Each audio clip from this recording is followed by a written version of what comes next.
Bonjour, comment ça va bien? Toutes les semaines, le journal Le Mauricien publie des articles parus il y a 30 ans. C'est assez intéressant de lire ces articles-là, des fois, avec le recul, car on peut voir l'évolution de notre société. Enfin, je dis l'évolution, mais à lire l'article paru il y a 30 ans, le 26 août 1984, je ne suis pas sûr de l'évolution en question.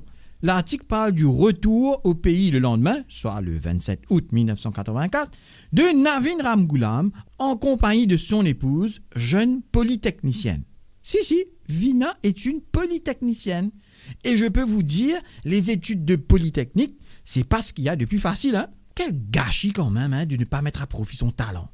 Dans l'article, il y a une des rares photos d'elle sans lunettes de soleil qui couvre la moitié de son visage. Elle est souriante, très belle, mais ça, c'était avant.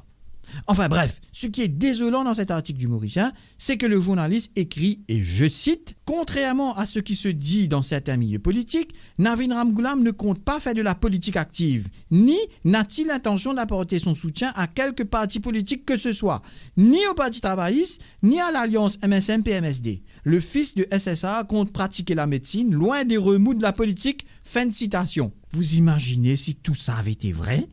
Les Mauriciens auraient encore pu jouer des plages sans qu'on ne ferme les routes qui y mènent, qu'on y construise des restaurants, on aurait eu plusieurs cafés à des prix abordables à l'aéroport, un métro léger depuis maintenant plusieurs années, une vraie politique d'énergie renouvelable, des agriculteurs toujours à cultiver leurs terres à riches terres.